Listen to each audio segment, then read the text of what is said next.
Attention. Ku dégg fii. Xaaral rek dafa am ku dégg fii nii.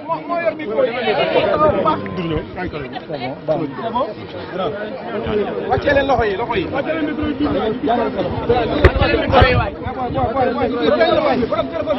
Wàccee leen seen micro yi.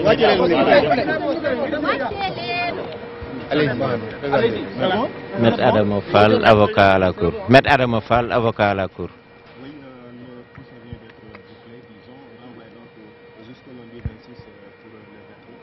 Est-ce qu'on peut savoir ce qui en découle véritablement? Oui, nous vous remercions.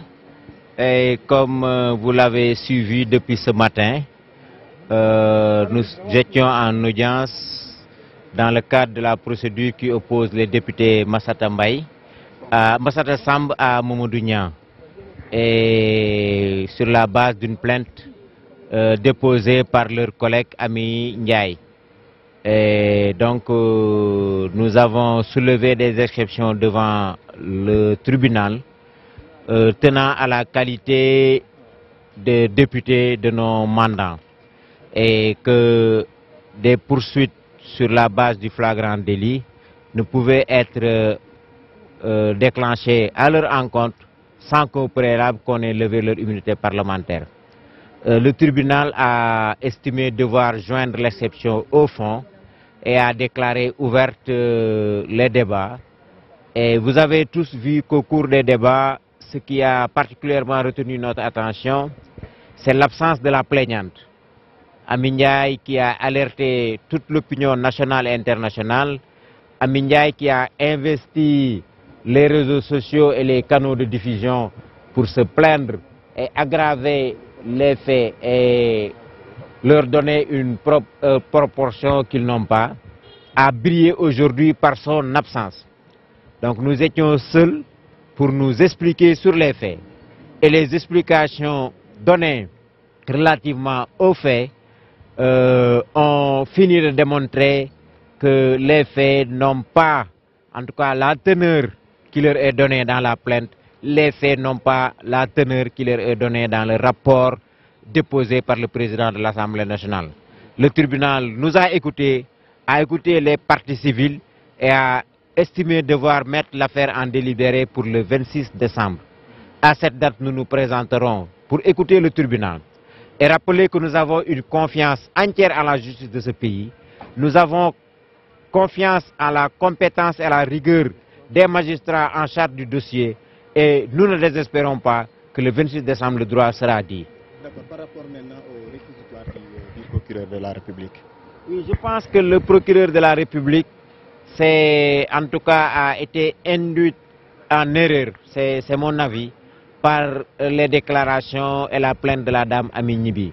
Parce que à lire la plainte de la dame Ami Nibi, certains confrères l'ont même plaidé de la partie civile, on se serait cru en présence de faits criminels, de faits d'une extrême gravité, appelant l'association de malfaiteurs, les menaces d'assassinat et des coups et blessures volontaires extrêmes. Il n'en est absolument rien. Malheureusement, le procureur de la République n'a pas pris la mesure des accusations infondées portées par Ami Nibi et a cru devoir les soutenir. Mais en tout état de cause, le dernier mot reviendra au président. Vous avez tous relevé que lors de nos plaidoiries, nous avons démonté une à une, comment dirais-je, tout l'argumentaire plaidé par les confrères de la partie adverse. Et que, en conséquence, nous avons espoir que le juge retiendra, en tout cas, les faits sous une autre qualification, que le juge retiendra les faits dans leurs mesures et leurs proportions, et que le juge appliquera conséquemment la loi pénale dans toute sa rigueur. Et la peine demandée par le procureur, c'est 2 ans, non? Oui, le procureur a demandé 2 ans d'emprisonnement ferme, et elle fonde cela sur l'existence de circonstances aggravantes, notamment la personne particulièrement vulnérable en raison de son sexe et de son état de grossesse avancée, des faits qui sont prévus à l'article 294 alinéa 2 du Code pénal. Mais encore une fois, nous ne sommes pas dans ce cas de figure.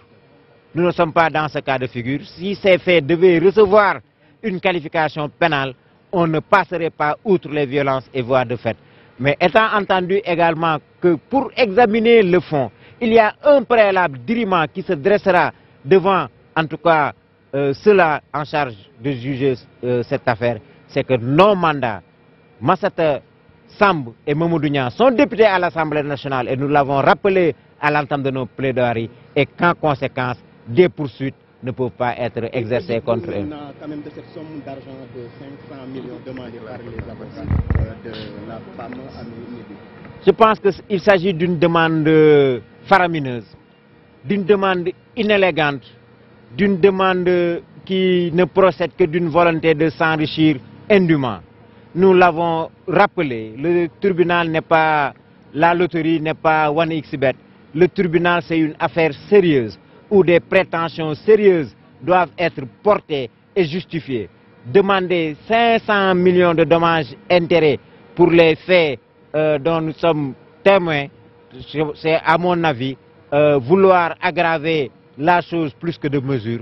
Et nous n'avons nul doute que le tribunal rejettera cette demande indécente. Sur l'absence d'Ami Nibi, son avocat, Maître Baboucar Cissé, nous a dit que le médecin lui a prescrit de ne pas sortir pendant 15 jours parce que son état de santé, donc le lit et les toilettes. Est-ce qu'une cliente dans son état pareil ne mérite pas d'être alitée à l'hôpital au lieu de rentrer chez elle? Il est heureux de constater que vous-même vous en faites la remarque. Quand on est aussi mal en point, je pense que le lieu indiqué pour ce repos, ce n'est pas le domicile, mais c'est plutôt l'hôpital. Mais tout cela pour dire que nous avons été en présence de certificats médicaux et de constatations de complaisance. Vous ne pouvez pas, médecin, délivrer un certificat d'hospitalisation et extrapoler sur l'état de santé de votre cliente. Je pense que le médecin qui délivre un certificat d'hospitalisation doit se limiter à dire avoir reçu la patiente à telle date et l'avoir libérée à telle autre date. Et qu'il appartiendra à un autre homme de l'art, sur réquisition des agents enquêteurs, de dresser un procès, en tout cas de dresser un certificat médical pour faire des constatations, un diagnostic et en tirer des conclusions. Mais vous ne pouvez pas, parce que la personne s'est retrouvée dans votre structure à telle date et à telle autre date, et à partir de cela, faire toutes ces extrapolations. Je pense que le certificat, en tout cas d'hospitalisation, sort de son contexte et en tout cas est partisan, et nous l'avons démontré devant le tribunal. waaw maa ngi leen sant di leen gërëm tey dañu ñëwoon ngir procès bi nga xam ne moo opposé Massata Samb ak Mamadou Niang ñoom ñëpp di ay député yoo xam ne ña nga ca assemblée ba bokk ci 14e législature bi. Laataa ñuy door procès bi dañu xamal tribunal bi ne que suñu ay clients ay député lañ ca assemblée nationale te que bu assemblée bi nekkee en session constitution bi dafay dàq nga képp ku leen topp loolu la ñuy wax suñu jargon exception biñ ko soulever tribunal dafa jël exception yooyu joindre ko au fond mooy dina ci tontu mais buy tontu ci jugement bi la koy boole tontuwaale. am nañ yaakaar ne exception yooyu dina jàll te bu jàllee fii la topp yi di yem suñu jéggee loolu nag ba jàpp ne war nañ leen a atte it xamal nañ tribunal bi ne li nga xam ne mooy accusation yi Ami Ndiaye porté méngoowul ak li nga xam ne moo am certificat d'hospitalisation bi ñu ko délivré yañu ca bind méngoowul ak li nga xam ne mooy réalité bi et que fait yi nga xam ne visionné nañ ko ci vidéo bi ñëpp xool méngoowul ak dóor ak bunduxataa bi nga xam ne moom moo tax ñu topp Massata Samb donc ñu demandé ñu relaxer leen ci fait yooyu subsidiairement ñu disqualifier ko en violence et voie de fait et suñu ko disqualifier en violence et voie de fait ñu sàkku ci tribunal bi mu dalal mbir yi mu indi ko ci dayo bi mu toll mooy am na lu xew incident la à l'Assemblée nationale bu fekkee ay daan da ci war a amit daan yi nga xam ne moom la méngool ca code pénal ba rek la war a doon waaye li nga xam ne moom la Ami Gniby sàkku mooy ay association de malfaiteurs ay menaces de mort ay CBV sur une personne particulièrement vulnérable yoo xam ne sax dem assise cour d'assises xaj na ci loolu moom méngoowul wax dëgg yàlla ak li ñu fi daje tey moo tax ñu sàkku tribunal mu dàq ko. kañ lañ koy kii at. waaw àtte bi dinañ ko joxe le 26 décembre incha allah. nga dikkaat rek ci li nga xam ne moo di réquisitoire procureur bi ak amende bi.